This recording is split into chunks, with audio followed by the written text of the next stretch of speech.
When it comes to the best biosecurity and biosafety protocols to help your business thrive during these challenging times of face masks, viruses, and gloves, schools, businesses, sports arenas, hotels, and even churches are turning to America's top COVID-19 experts. Providing is a solution that has the ability to change the way we fight COVID-19. Hi, I'm Socrates Garrett, Chief Operating Officer for SRS Inc., the single source solution for biosecurity protocols. SRS will ensure that your business does not shut down. What separates SRS from other companies? We understand that if you control your environment, you control the spread of COVID-19. SRS, the one source solution. Have you had your Earthblend coffee today? At Earthblend Coffee, we take pride in offering you the very best of beans across the world, blended and roasted to perfection, giving you superior quality and satisfying and flavorful taste. Experience the world in one cup with Earthblend Coffee. To order, visit earthblendcoffee.co now. Actually, her mother named her Diane, according to Boss herself. Welcome to We Believe TV. We are inspired by bold and spirited believers ready to adopt an innovative approach for speaking the word so that others' faith might grow from hearing the word, which gives rise to hope. Watch your church worship service live, our collection of faith-based programming, as well as original content, right here on We Believe TV. How and when you want, anytime and anywhere you want. Sign up now. WeBelieve.tv.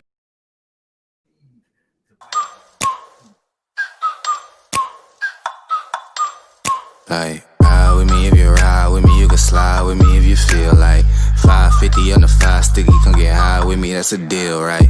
Ride with me if you ride with me, you can slide with me if you feel like 550 on the 5 sticky, come get high with me, that's a deal, right? That's a deal, right? That's a bet, right? That's a bet, right? That's a deal, right? That's a deal, right? That's a bet, right? That's a deal, right? That's a deal, right? That's a bet, right? That's a deal, right? That's a deal, right? Ay, coming down like precipitation. I ain't never met a limitation. Wins, period.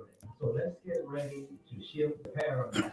Let's tune in now to BMA Radio Show with your host, Socrates Garrett and Dr. J.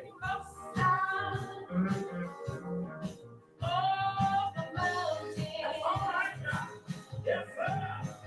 I'm doing my best to make it in. Hey, and welcome to another week of BMA Radio Show. This is your host, Dr. J, and hopefully my co-host will be joining me soon.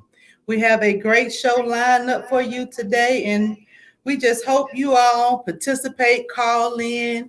How many of you are going to take those vaccines? And so we want to have a discussion about that. Mr. Leroy Walker wants to call in and talk about some things going down at his family member's school. I'm not sure if it's his grandchildren or children, but we're looking forward to that conversation. The CDC put out that a Black woman came up with the vaccine, and I guess they're trying to make Black people more comfortable with taking the vaccine. How many of you all out there that's willing to take the vaccine and why? Or if you're not willing to take the vaccine, give us a call and tell us why. I heard some great arguments on both sides, and I just want to hear what our listening audience think about this vaccine. So give us a call, 601-948-5950. Again, 601-948-5950. Give us a call. Will you take the vaccine? The numbers have been doubling. We've broken records on the number of COVID cases. And these are just the reported cases. There are people sitting at home that's not even reporting that they are sick to the Mississippi State Department of Health or the CDC. So we want to know, will you take the vaccine? A lot of people are not comfortable with taking it because of what happened with Tuskegee Airmen. They told these men that they were I'm not even sure what they told them, but they infected them with syphilis, and they went home and gave it to their wives, and and that went on for years. And so a lot of people just do not trust that they are given what they say they are given. And so I really want to see how it does with other people. What are the side effects? I want to know if COVID has affected your business. If you are a Black business owner, how have you stayed afloat during this COVID? How many months? We've been in about 8 months now. So a lot of people have been on lockdown. How have you been able to maintain your business during this COVID pandemic? So give us a call, 601-948-5950. We would like to hear from you. Mr. Walker, if you are listening, you can go ahead and call in as well. Let me see if I can get him on the phone. And so we appreciate you all listening. The numbers have been extremely high. Like I said, they have broken records for the last couple of weeks. Let's see here. I know they have reported, I think, 12,000 cases today.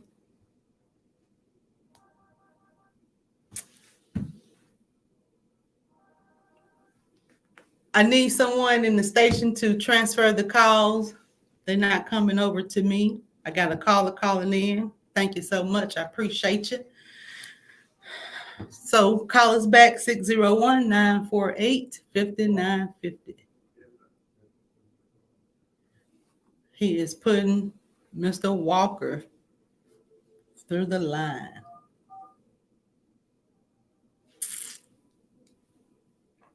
Hello, caller, you're on the air. Dr. J, how are you today? I'm better than blessed. How are you doing? Is this Brother Walker? Yes, my dear. Too blessed to be stressed. Thank you so much for calling in. We appreciate you. Well, I had made a promise to you that I would, and I apologize for not being there with you in person. Look, no problem. I understand. Hey, I was just talking about how hard these cases are with COVID. So it is probably the safest thing for us to do it this way. Well, I think that you're absolutely right. And the virtual platform is something that I think that we as African Americans are going to have to get adjusted to. I think it's going to be here for a while. My biggest concern right now is in January, quite a few children are going to be going back to school face to face. And I think that we're going to have to really make sure that we monitor it and make sure that they adhere to some of the standards that we put in place already. And I think the parents are going to have to make a real hard decision in terms of, what platform that they're going to academically learn from, either virtual or the face-to-face. You and I grew up in an area where face-to-face was the actual way to get things done because you could visually see. Mr. Walker, are you on speakerphone or you have the phone to your ear? I'm not on speaker. He's not on speaker. Okay. Can you hear us good? Can you hear good now? Are you hearing an echo? He said, go ahead. You good.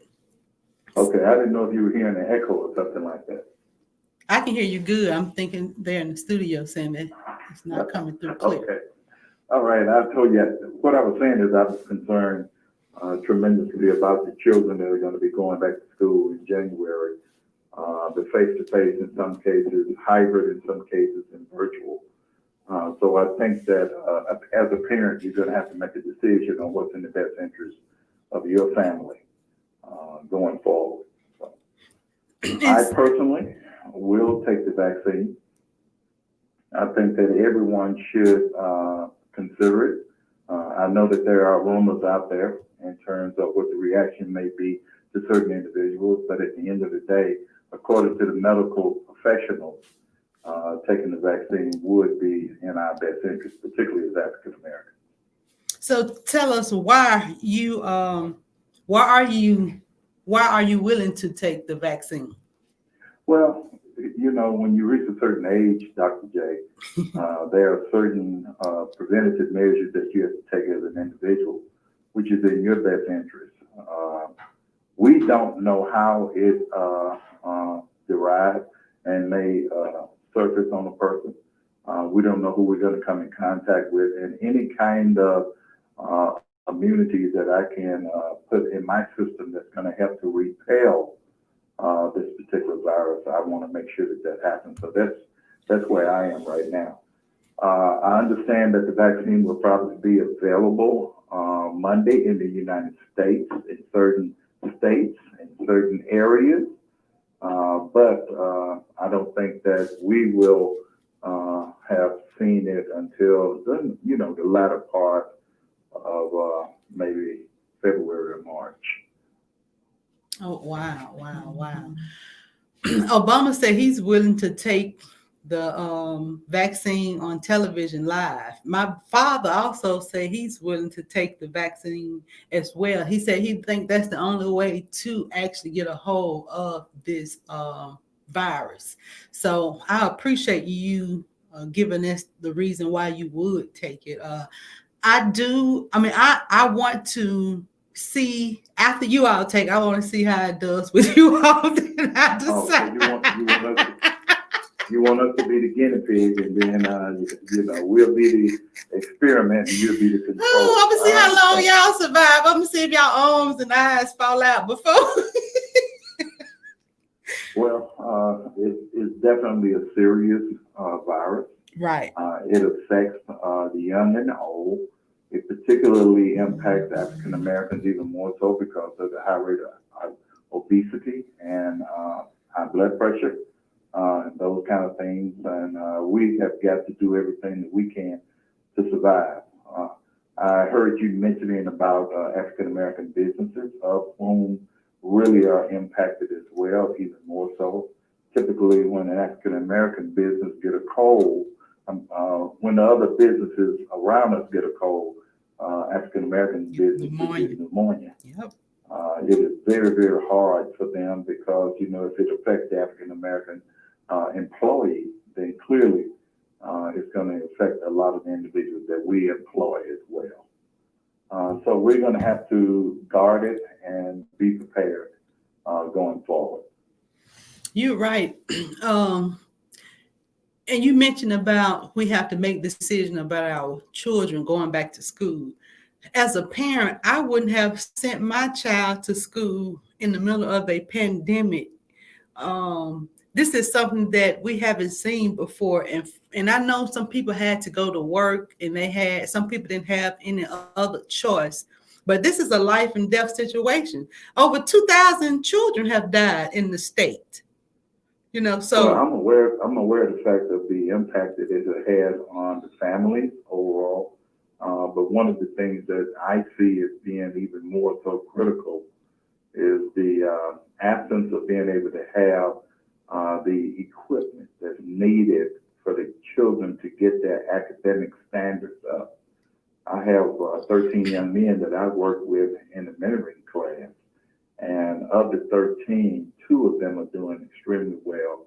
And I have 11 that are not. And I have got to begin to talk to them more about how to use their computer, how to deal with answering questions on the computer, as well as interacting on the computer as well in the classroom. It becomes an issue for some of the people. And I have learned that in Hinds County, there are pockets of our county that do not have broadband. Yep. So the access to the particular enlightening part of the classroom, a student may have to drive to a particular hotel parking lot to get the Wi-Fi, or go to a McDonald's restaurant or another quick service restaurant in order to get the connectivity that they need for their classes. And these are inhibitors that prohibit them from being able to be competitive. And that's something that we have got to work on as well. And then it merges you into the workforce development, which is something that we have really fallen behind on in the state of Mississippi. We have too many unskilled workers in our city of Jackson, as well as in the state of Mississippi. 39% of the people in the city of Jackson are not skilled workers.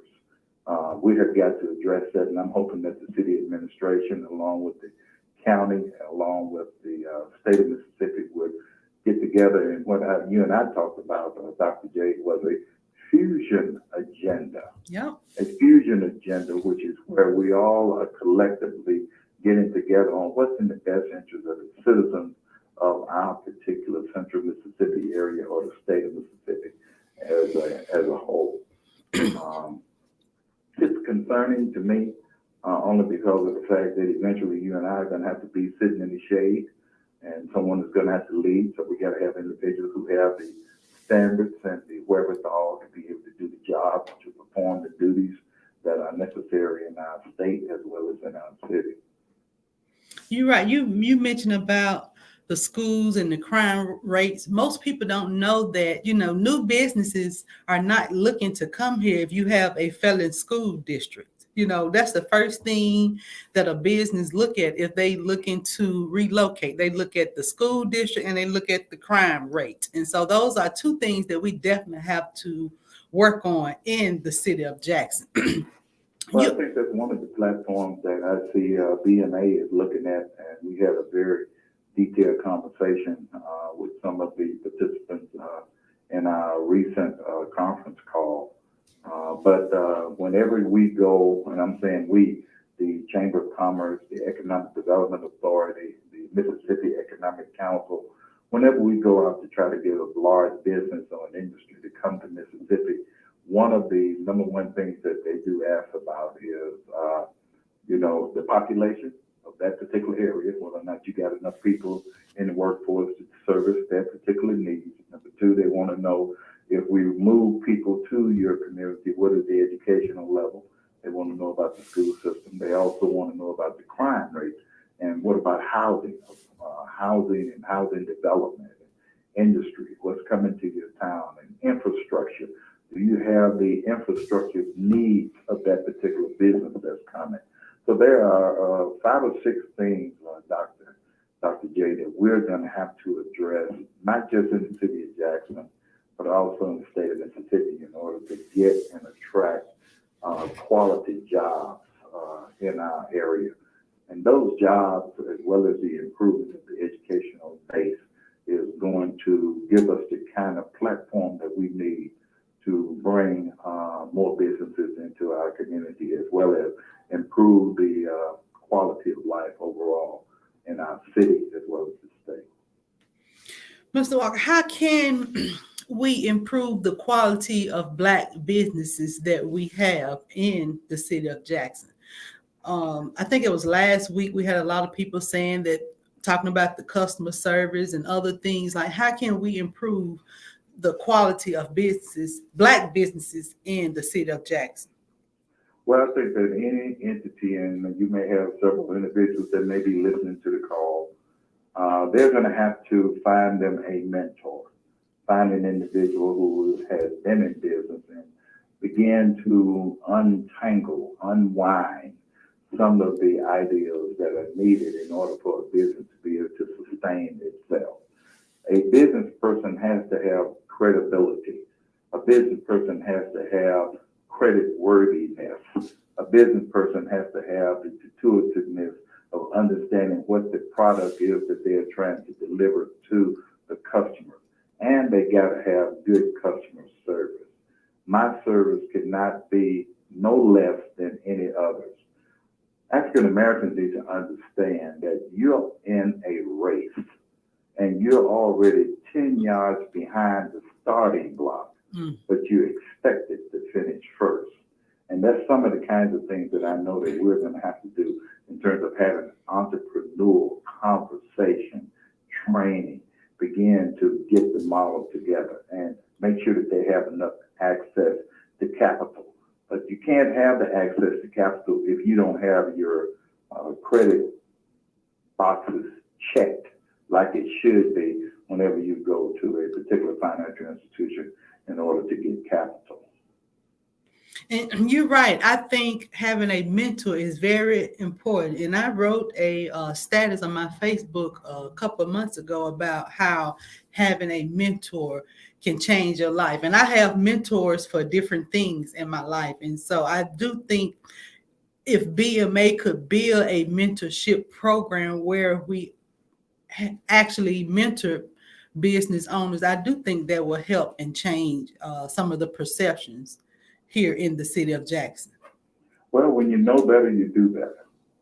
When you begin to learn the ropes and you begin to understand the mechanics, then you won't be able to just sit back and want to put the blame on someone else. The blame lies with you and your inability to do what you need to do in order to make your business successful. You got to be the first one up and the last one to go to bed. First one to turn the light on and the last one to turn the light off. You got to be daring and different. You can't take anything for granted, and you got to make absolutely sure that you make wise choices in your business in order to make it flourish.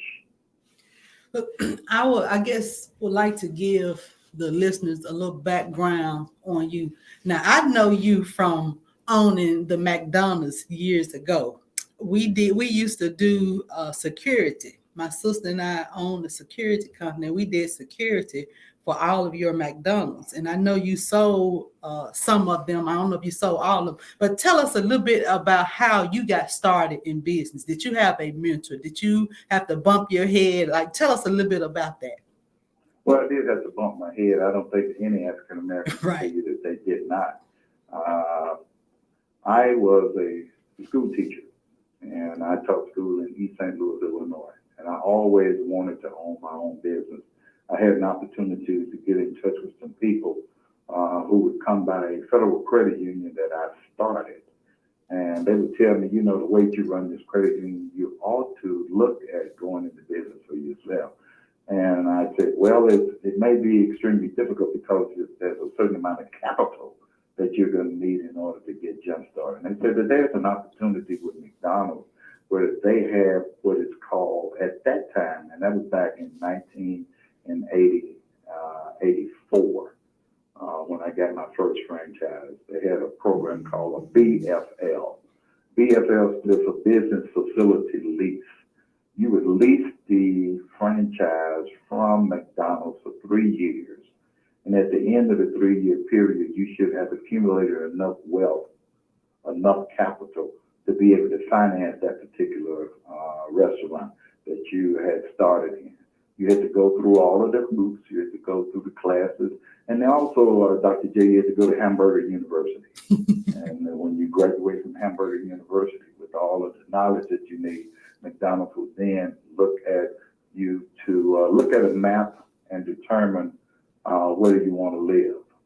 So at the end of the day, after going through the program, they gave me an opportunity in the Kansas City region. And the Kansas City region just happened to be where I got my first franchise, which was in Omaha, Nebraska. So I started in Omaha, Nebraska. I was able to move the store from a low level to a high level. Got a second store in Omaha, and then they offered me 5 stores in Jackson, Mississippi for my 2 stores in Nebraska. And I was able to elevate it to 22 stores. Wow. So you own 22 McDonald's. Yes, ma'am. Wow.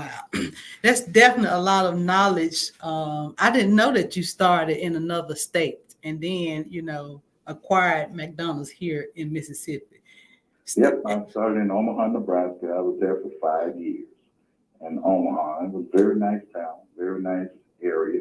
Only 4% African American in Omaha. Coming to Jackson was an experience, but I wanted to get closer to my mother and father who live now, even in Memphis, Tennessee.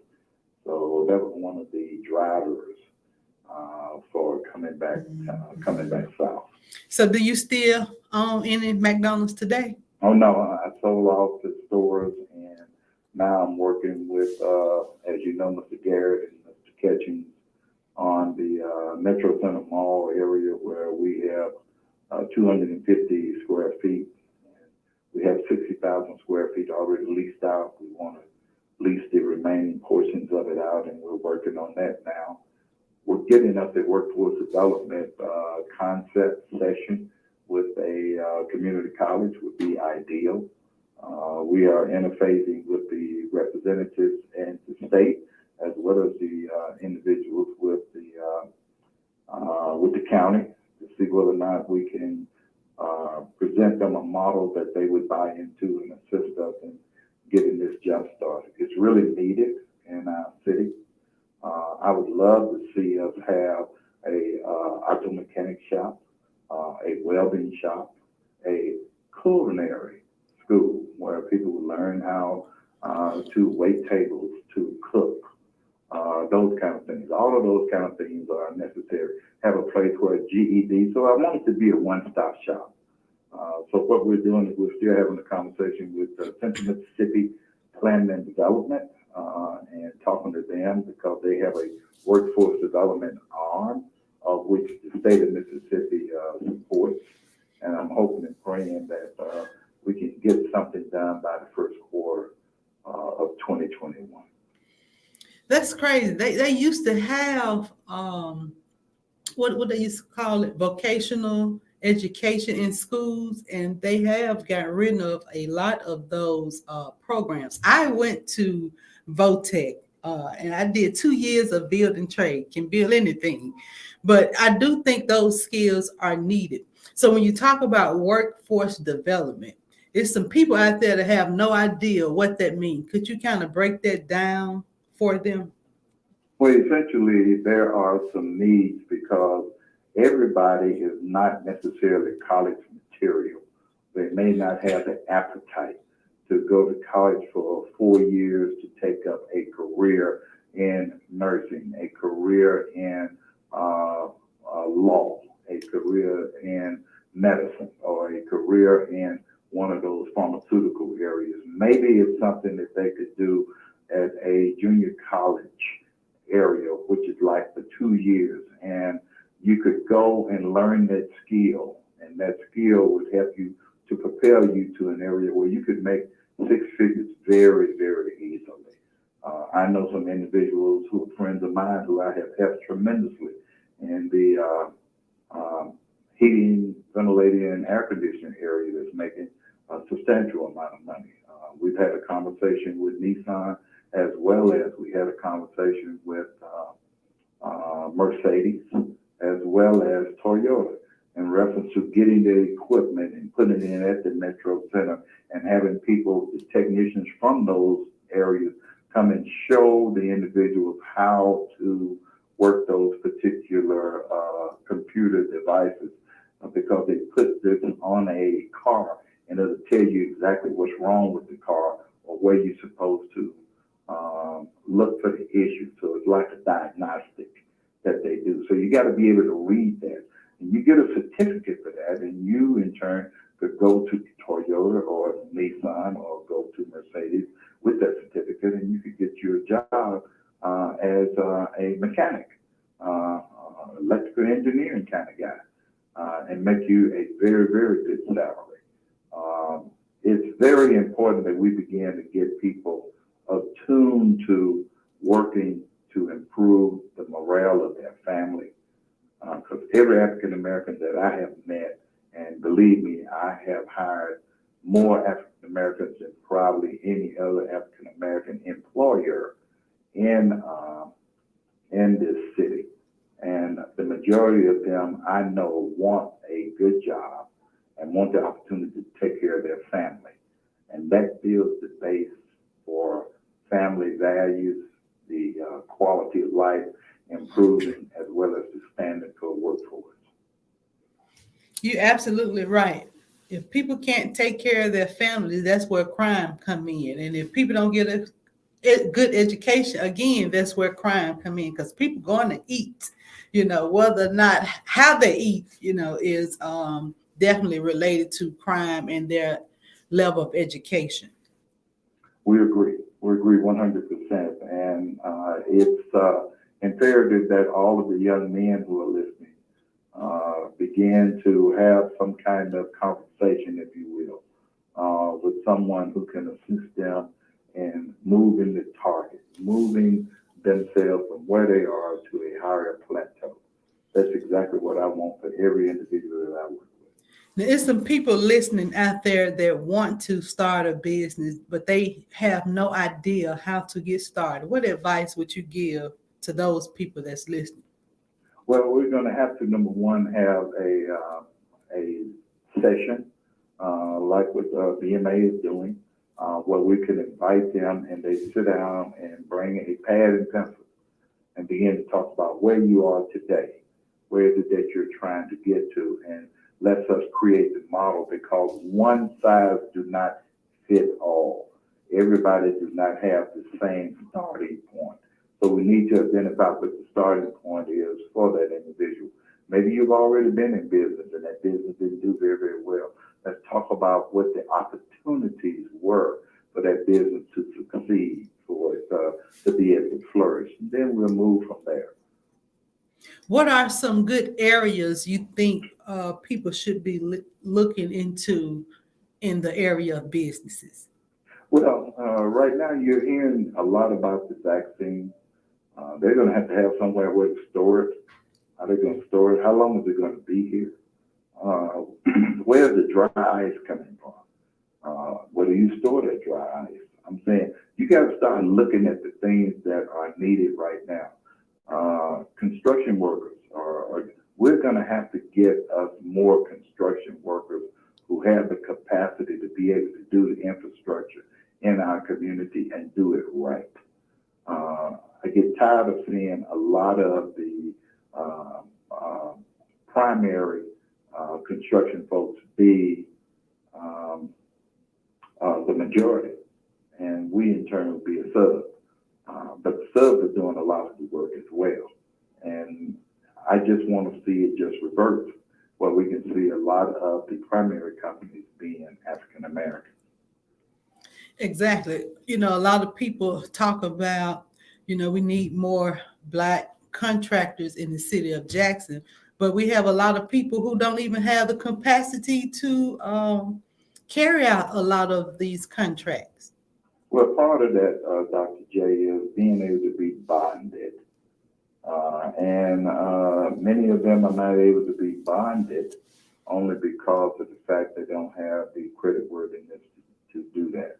And when you're bonded, that means that if a particular job that you have, you're not able to complete it like you should, then what exactly would happen is the bond or the insurance company would have to make up whatever the difference is, and another one would have to come in. And we see that a whole lot, where if you may need $1 million bond in order to get a particular piece of work, you can't get that work if you don't already have a bond already in place. So we're going to have to talk about how do you get that bond? How much is it going to cost you? And you got to set up a model for a P&L, a profit and loss statement. You got to have a revenue, you got to have the expenses, and then you're going to have the controllables and non-controllables. Then you have the bottom line, how much you make. And that's where the rubber meets the road.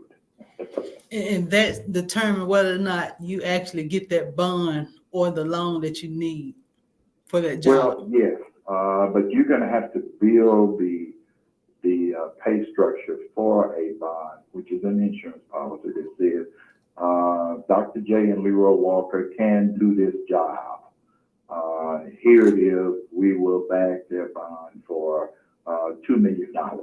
And what you and I are doing is we're paying a premium on that bond in order to have it in place over the period of time that we're doing that particular contract.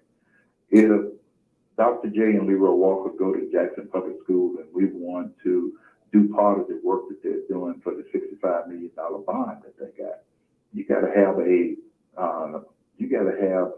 bond rater to come to you and say that you're able to do this and you can contractually handle this particular job. Otherwise, you can't get it, Dr. J. And that's one of the inhibitors that I see a lot of the minority companies having today. So how can we, I guess, address that issue? Do companies need to work together? Like, how do we address that issue? Well, I think that there should be conversation with, hypothetically, the city of Jackson, with the Board of Supervisors, with the state of Mississippi, Department of Finance. I think that there should be some underwriting criteria that's going to assist the minority in order to bridge them to a certain level. I'll give you an example. I said to you when McDonald's said to me that, okay, you have done well enough in class and you have presented yourself in such a way, we're going to make you a franchisee. Well, I had to do it through a business facility lease. In other words, I didn't have enough capital to get the first store myself on my own. Mm-hmm. The company in turn said, we will allow you this much time for you to accumulate X amount of money for you to do it on your own. I'm saying that kind of model is what's going to have to, in my opinion, be circulated throughout the city as well as the state. They have the capacity to do that. I don't know if they're thinking through all of what's needed to make our African-American community more holistic. Wow. We definitely have a lot of work to do here in the city of Jackson, and people talk about, so many different opportunities here for businesses. And so what do you think the first thing we need to focus on to make that change? Well, I think that we're going to have to deal with the school system. We got to do that. I think that you mentioned it earlier. Mm-hmm. The infrastructure has got to be addressed. The leadership in the community in terms of talking about minority participation, talk about minority businesses, talk about business in general. One or two large companies cannot be the only ones who are getting all of the contracts. Those contracts should be, in my opinion, spread it out. There used to be a study, if I'm not mistaken, where they would look at the disparity across our marketplace. I think that we need to take under consideration where we are with that as well. We need to have a conversation with the banks as well. There should be some CRA, community reinvestment, which they should be looking at ways in which they can improve the financial viability of a stakeholder in that community. And I think it's incumbent upon everybody to work together in what you and I call, Dr. J, that fusion agenda. Yep, it's definitely going to take everybody coming together to the table to attack these issues. And it definitely started with the school. But my issue with the school is, how can we fix something that we're not in control of? Even though we have a Black superintendent, a Black principal, they still do not control the content that is taught in the school. And that's the problem. The things that are being taught is not. Well, go ahead. Well, Dr. J, your parents, my parents, made absolutely sure we went to school. We went there on time. We come home, we got homework. We're talking about it. If the parent is not skilled enough to talk to the student about the homework, then the parent would find someone who could come and talk to them even more after hours. They got to be the ones who are taking the responsible position of making sure that our children get their work and make sure that they are performing correctly as a citizen in school, and there are no discipline issues. I see a lot of that as being some of the concern in our school system. We have got to put pride back in our school system, and we have got to be holding individuals, particularly our school board members, as well as the superintendent administration, accountable for where we are today. You're exactly right. You mentioned the disparity study, and I think we talked about that maybe 2 shows ago. And Councilman Stamps talked about it's needed. And someone called in and said that they had one doing, I think, Harvard's administration. But the study is only good for 5 years. So it's definitely time for another study. Yeah, it's time. And I think that was Larry White that did call and said that he knew about the disparity study, and it was done during the Harvard Johnson administration. But at the end of the day, we should be doing probably a disparity study, on a annual basis. Where are we today, 2020? Where are we 6 months down the road in 2021? Where are we trying to go with this? Are we trying to increase it? Or are we trying to decrease it? What are your goals? What are your targets? You got to prepare, present, try out, and follow up. People are not following up on whatever they say. They're just having a conversation about it, and there's no follow through. That is not good business at all. I definitely agree with you. Definitely not good business practice there. So you talked about this fusion agenda. Who do you think needs to be at the table? All of the stakeholders in your community, your leaders in your community need to be at the table. I'm talking about the superintendents. I'm talking about a couple of council people. I'm talking about representatives from the governor's office. I'm talking about individuals from the Chamber of Commerce. We don't have enough African Americans in the Chamber of Commerce, as well as the Economic Development Authority. Adams County Economic Development Authority is a majority African American Development Authority, but at the end of the day, there are a lot of things that we as a authority need to be addressing in our community. And some of the people that you have to talk to don't look like us. And we've got to be a little bit more diverse in our conversation. I believe in Black pride. I believe Black lives matter. But at the end of the day, what matters to me is making sure that the citizens in our community are comfortable where they are and feel safe and are able to make choices for their children and the community as a whole.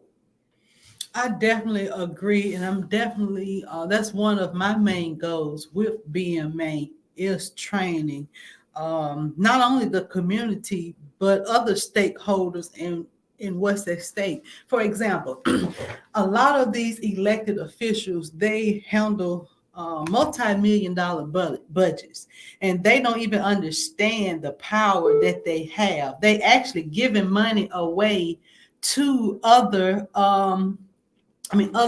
sources when they can be spreading their money in their community. Hold on, we got a caller. Sorry. Call us back, caller, 601-948-5950, 601-948-5950. I think, Dr. J, I may have 5950 tied up. I think, yeah, it flips over. I think it flips over. Does? Okay, good. Yeah. I have to talk to Juan Edwards about that. You're absolutely right. So at the end of the day, all of those individuals need to be at the table, and we need to talk about, where do we go from here?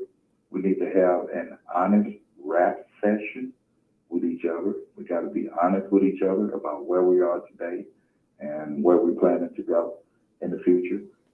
Jackson, Mississippi has 170,000 people in it.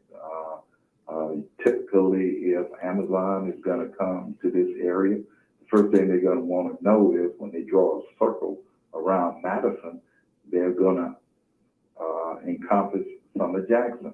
The reason you're able to get Amazon is because you got the number of people in this other area that are going to spill over there. Same thing with Continental Tires, same thing with Nissan. Nissan, if I'm not mistaken, 45% of the people that was working in Nissan were from Jackson. So I'm saying to you, we go to where the jobs are, but we got to bring the jobs to our community for us to be able to be sustainable. And that's one of the concerns that I, as a business person, have in terms of sustainability financially for our city. Because the tax base could not continue to dwindle. Whatever the issues are, we need to correct. Water bills that are still a concern for some people, we need to fix. The meters that are issues, we need to go ahead and fix those. And we need to make sure we put models in place that are going to help people to ascend, Dr. J, ascend to a higher level. And then they'll be productive. And that's what I wanted to talk about, that I guess the elected officials need to understand their role in helping the African-American community. Like, they have access to these budgets and, they can actually help put that business in the African-American community. Can you kind of talk to that a little bit? Well, they're going to have to become more learned in terms of what is it that the business is looking for, what is it that you're willing to offer. A lot of these cities will give them tax abatements for a certain period of time. A lot of these communities will ask for representation with that particular corporation in their community as well. You have got to be open-minded in order to be able to woo them. Woo these businesses into your community. And then once they get here, you have got to make absolutely sure that you support that business. We bring businesses in our community and we just walk away from them. We can't do that. You can't survive that way. No business can. And we definitely have to support the businesses that's in Jackson. I'm pro Jackson myself, so I try to keep the dollars here in Jackson, because you talked about the tax base. People don't understand when they move to Madison and move to Rankin County, they are taking their tax dollars with them and it goes to that school district, but they drive into Jackson to do all these other things. Well, the other piece too is people are concerned about how high the tags are in our community. Those kind of things. They got to realize that the tax base and the school systems are the reasons why those particular tags are as high as they are. And I think we have, 53 schools in the city of Jackson. I think we need to, and it was 58 when I came to Jackson in 1989. Mm-hmm. So here we are looking at, that number of schools less, but you still got to pay the tax base in order to have them sustain themselves. But if you got businesses that are going to leave and go to other communities, then that's your tax dollars that are leaving your community, of which you really need to keep here. We need to do everything we can to keep as many businesses as we can in Jackson. And then we need to have some kind of relationship with them, with our economic development department in the city of Jackson, as well as with the Hinds County Economic Development Authority, where we can retain those businesses. Once you get them in here, you got to retain them. You got to go by and see them every now and then and talk to them about what the issues are. If it's crime, if it's infrastructure, if it's a road, if it's a bridge, it's something that we need to do a better job of. And we just got to have that fusion agenda, sit down and have that conversation and be open and honest about where we are today, Dr. J. I'm with you on having that fusion agenda. Two of the projects that we have going on in BMA is the municipal project. And the municipal project is, we have the city elections coming up. And, most people, we only had about, I think, 19% of people that actually turn out and vote in this Ward 2 election that just happened. You know, people come out in the presidential election, but they don't come out in local election. But people need to understand that all politics is local. Like the people that you can actually touch and see, they affect you more than the president does. And so if we really have to educate and motivate people on, you know, why municipal elections are important at every level, from the school board to the city council, every level. Well, I agree with you 100%. And it is unfortunate. For example, here you have an election, and you got about 17,000 people, for example, in Ward 2, and only 3,000 would vote. So you got 1 in 5 individuals that voted, and that's just in one particular ward. But you have the same kind of dichotomy across the board in all of the wards in our community. And we have got to begin to educate and get the word out that, like you said, all politics is local. Clearly, you might want to have a relationship with the President of the United States and the members in Congress, as well as the members in the Senate. But at the end of the day, you're going to have to make sure that you get those things through your local representation. And that's one of the things that we're going to have to begin to work on and have a deeper conversation, do a deeper dive, if you will, in terms of conversing with our community about that. I do. Sherry Jones said, what happened with UPS expanding that they are taking $55 million to Madison? Do you know anything about that? They're taking $55 million to who? To Madison. They're moving. Well, the UPS distribution center, from what I understand, had been on the radar with the development authorities, and they had been courting UPS for some time. One of the things that has to happen is that UPS were looking for certain things: infrastructure, individuals, tax breaks, incentives, and those kind of things. I don't know who the representatives were from the city, if they had any at all at the table. I don't know who the representatives were at Hinds County, but I do know that there was a conversation in reference to UPS more than a year and a half ago. But at the end of the day, things did not work out for the city of Jackson, which I am extremely disappointed of, because I really wanted to see a distribution center here. But like you said, it's all political. It's political, and we're going to have to do a better job of communicating what our needs are and what we can do to make things better in our community. We're going to have to do that without it being a threatening scenario.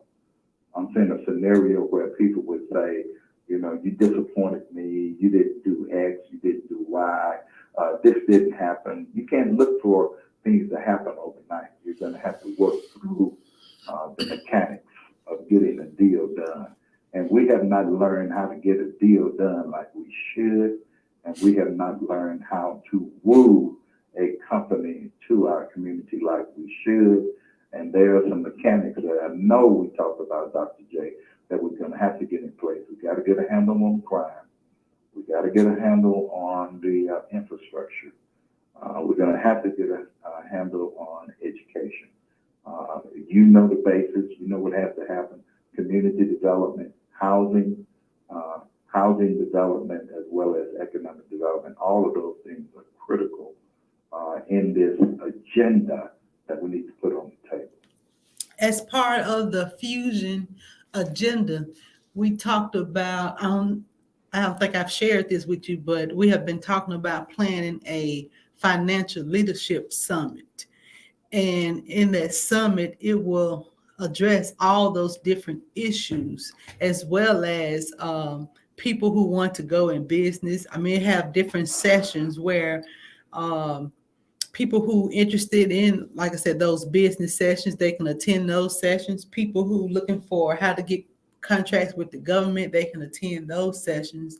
Do you think something like that will be helpful for our community? Oh, that would be extremely helpful, for making absolutely sure that they have the tools, but they won't walk away and be extremely disappointed because there are so many opportunities that they need in order for their business to be able to garner or capture that particular opportunity that's presented to them. We need that. Every bank in our community needs to be sitting at the table talking about what is it that they're willing to do to assist us in this arena. Whatever the financial shortfall is over a long period of time, we need to make absolutely sure that we put it on the table and we talk about what the needs are. We get $13 million a year from the 1% sales tax, and we need $1 billion in order to fix our city. Is that true, Dr. J? Well, if it is, $13 million a year is going to take us a generation to be able to get that done with $13 million. But how long is the 1% sales tax supposed to occur? Is it supposed to be from forever? I don't know. What about the convention center, Dr. J? Are we attracting industry to make things livable, where children won't leave Jackson and go to Dallas and Memphis and Mobile and New Orleans and all of those other places? Atlanta. Don't leave out Atlanta. That's where they run to. Yeah, well, they're running to all of the other cities, but at the end of the day, please be aware of the fact that we want it here. Leroy wants it here. I want children to be able to have a place to play. I want a playground. I want slides. I want sand. I don't want them just to see it on TV. I want them to visually see it in the community. And I want families out there enjoying themselves and not have to worry about being a drive-by or something like that. Well, we only have a few minutes left in the show. For your last question, I want you to address, we've seen what Maynard Jackson have done in Atlanta, and I'm thinking we can take that same model and do it here in the city of Jackson. Could you kind of talk about that a little bit? Well, Maynard Jackson was a revolutionary. He was an individual that took a position, and he didn't take no for an answer. When they got ready to expand the airport in Atlanta, Maynard Jackson said to them, you make absolutely sure that you know that I want African Americans to have their businesses in here, in this particular airport.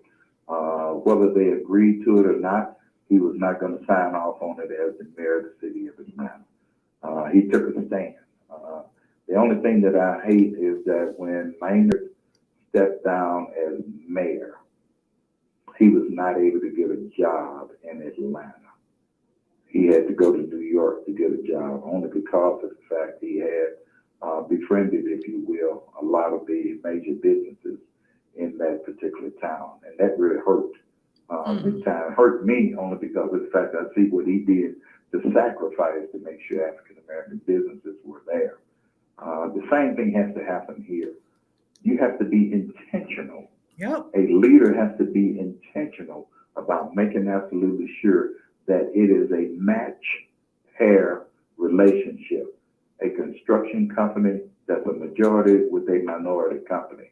A company that's coming in will be able to pair with another company that's there so that it can sustain itself, so you can raise the level of understanding and competition.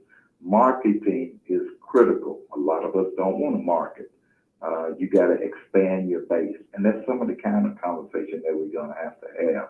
Maynard did a lot of that, and they worked very diligently together, collectively, to bring businesses into Atlanta, to make absolutely sure that Peachtree Street was going to be one of the pillars in the community, and they were going to keep it safe, those kind of things, the underground railroad that they had there, where, you go underground and have all those clubs. Yep. We want to do the same thing on Fair Street. Yep. But we got to fix Fair Street. We tried to do it at first, Dr. J, and the infrastructure at Fair Street, if you would have placed a toilet in a business on Fair Street and flush it, it would come right back up to you. Wow. That's just how bad the connectivity was underground. And that's something we had to do. We did the same thing when I was commissioner for the convention center. We, Fred Banks and I, along with the board, the commissioner, said, we will not build this convention center unless you increase the bond rating and increase the bond capability so that we can fix what's underground first. We had to do that because everybody that comes to the convention center, they use the toilet, whatever you sent down is going to come right back up to you. You don't want that. Right. And you got to keep it clean and you got to keep it marketable. Those are kinds of things. The only thing that I hate is we were not able to get a convention hotel across the street, of which I think the city and JRA are working on now. I'm not sure, but I think that they are. So the Westin is not the hotel that was supposed to be a part of the convention center? Well, we said that if we build a convention center, we felt that the hotel would come. I don't know if we put the cart before the horse or not, but the city embraced us getting a $65 million bond in order for us to build a convention center. The convention center is not designed to make money. The convention center is designed to be an attraction where people would come and you would be in the hotels, you would be in the restaurants and all of those kind of things. And activities that would be there on an ongoing basis. We have not been able to do that like we should because we haven't marketed like we need to. So we need a strategic analysis of where do we go from here and how do we make this happen. And we need to sit down at the table with those who consider themselves leaders and make absolutely sure that we address it. And then we'll be like Atlanta. Then we'll be in competition with New Orleans. Then we'll be in competition with the others. Well, thank you so much for sharing your knowledge today. I definitely would love to have you back on the show. Thank you so much. I appreciate you, Dr. J. Continue to work and give my regards to Mr. Garrett. And I'm sure that he may be listening. So I'm sure that he'll give me an exit call and let me know whether or not what I said was in sync with what you think. Well, thank you so much. I appreciate you. Have a good one. All right. I just want to remind our listeners again about your responsibility to be civically engaged in what's going on. You know, we can't get anything done in the city, in the state, or in this nation with just one individual. It's going to take a fusion movement. Just like with the branches of government. And with the branches of government, every level from the president down to the mayor, the governor, they all have other branches that they have to work with. So you have the executive branch, which is the president on the federal level. On the state level, that will be the governor. And on the municipal level, that will be the mayor. And then you have the then you have the legislative branch, which would be Congress.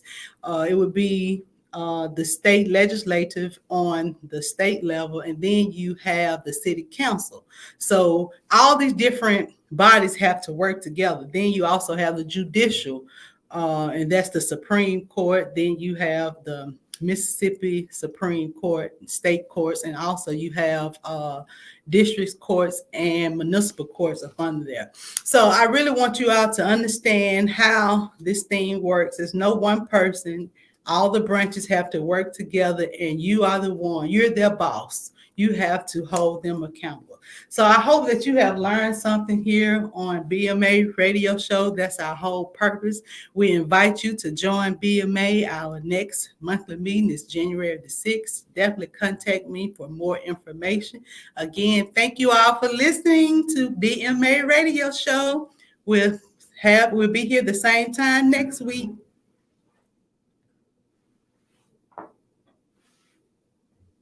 A proud WMPR underwriter. This podcast day has been brought to you by Ice Cold Transportation, along with God Made a Promise by gospel artist Priscilla Donahue. God Made a Promise is now available on CD, also on Spotify. When it comes to the best biosecurity and biosafety protocols to help your business thrive during these challenging times of face masks, viruses, and gloves, schools, businesses, sports arenas, hotels, and even churches are turning to America's top COVID-19 experts. For guarding is a solution that has the ability to change the way we fight COVID-19. Hi, I'm Socrates Garrett, Chief Operating Officer for SRS Inc., the single source solution for biosecurity protocols. SRS will ensure that your business does not shut down. What separates SRS from other companies? We understand that if you control your environment, you control the spread of COVID-19. SRS, the one source solution. Have you had your Earthblend coffee today? At Earthblend Coffee, we take pride in offering you the very best of beans across the world, blended and roasted to perfection, giving you superior quality and satisfying and flavorful taste.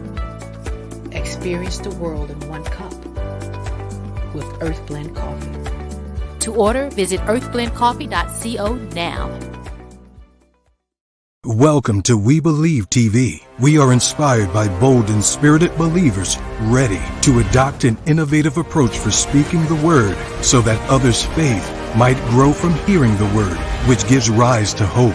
Watch your church worship service live, our collection of faith-based programming, as well as original content, right here on We Believe TV. How and when you want, anytime and anywhere you want. Sign up now. WeBelieve.tv.